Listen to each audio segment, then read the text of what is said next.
假如将来鼠棋齐的话，可以说这黑棋已经有10个子了。那假如现在白棋也放5个子，放到3线上，那么对这个下面这10个空格呢，应该说它的控制力也是很强的。假如黑棋走到这个里面，白棋把它关住，这一点还要注意，把对方的子怎么样往自己人多的地方赶过去，那么这就很容易包围他。黑棋假如往那儿逃命，白棋也可以不杀他，也可以不走，要走的话甚至就把自己的断点连上。只要这个包围圈不出问题，他逃命再逃到你的门口，你再把它关，这4个子里最多下面做1个眼，所以这都是死棋。所以这5个子应该说很容易的把这个10个点控制住。那么将来计算起来，白棋这有15个子。那么现在黑棋把这5个子放到4线上又怎么样呢？假如这15个点都控制住了，那算起来不是20个子了吗？那么现在白棋它也可以把5个子放到第5条线上，那这样计算起来25个了。假如这都成立的话，大概下棋下的最好是第一个放在中间，那整个棋盘都是它的。那所以呢，这个是效率最低的，控制的最严密的。这效率比较高，也可以说控制的很严密，已经有一点点被入侵的危险，这是很容易被对方入侵的。假如棋走在这儿，那就根本管不住你围的地方，所以过分的讲究效率，那就控制不住了。假如黑棋入侵，那你先把这个关上。黑棋假如跑出你的包围圈，那你当然不让。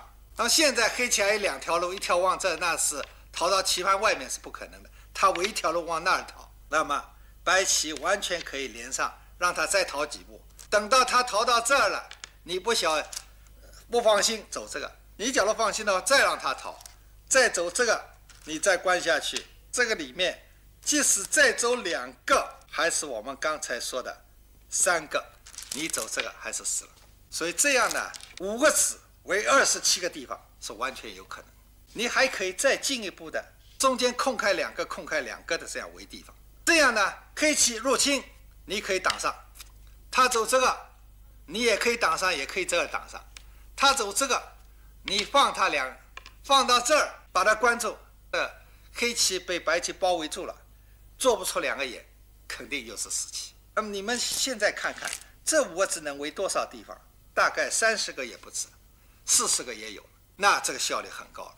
黑棋假如走到这儿来呢，它不是直接的侵略，在这儿，那么现在白棋赶快把它挡在你的国土之外。他走到这儿，你也把它挡到国土之外，这个还是能控制住。那么他现在走在你的边境线上，你怎么办呢？你有2个办法，一个把它赶出你的边界，围的地怎么样稍微小一点，你也可以怎么样考虑把它抓到你的控制的范围里面。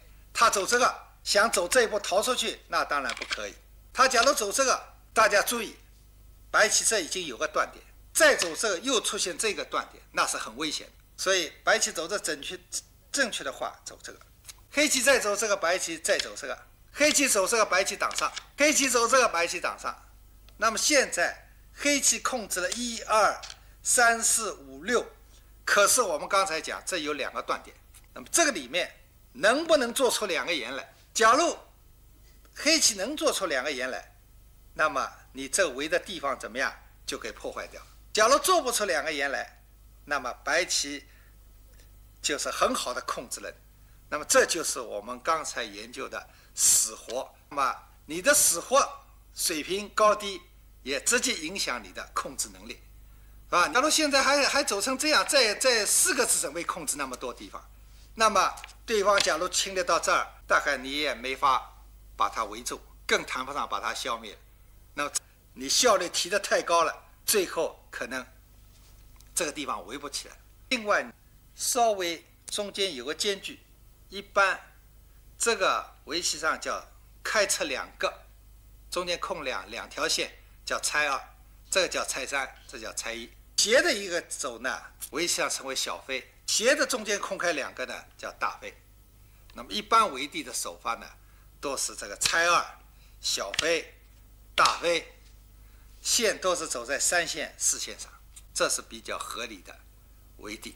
要控制这个角呢，黑棋只要把这个2条线控制住就行了，这个角就是黑棋的。假如控制边，那非要3条线，缺一条不行的。你说这个缺掉了，缺了这个是你的，谁承认你啊？这边界没围起来，这个缺了也不行。但这个边不要再围了，黑棋走在这儿是逃不出去的。所以控制边呢要3条线。假如要控制中间的话，一定要4面包围不可。那也就是说，这个怎么样可以投入的最少，收获最大。这个投入的比较多，收获也是。中间怎么样最累？好不容易围成3条线，第4条给人家侵入进来还是没有。所以围中府是最累的。我们有句格言叫什么呢？叫金角银边，中间是一把草。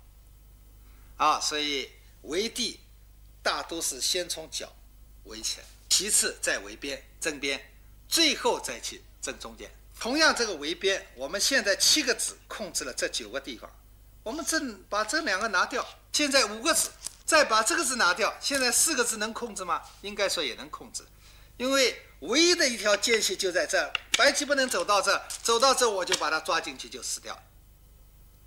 他走到这我根本不用理他，这个还是我的。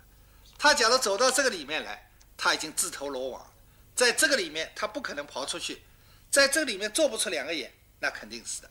那现在他假如走这1个、2个、3个，走到这儿，走1个、2个、3个、4个，黑棋只要走这个就阻止他做2个眼，那么这个白棋也是死的。所以这4个子应该说也是很容易控制这个角的。我们再进一步提高效率，把这2个也拿掉，就2个子。这2个子白棋假如走在门口，那你再把它挡至于国门之外。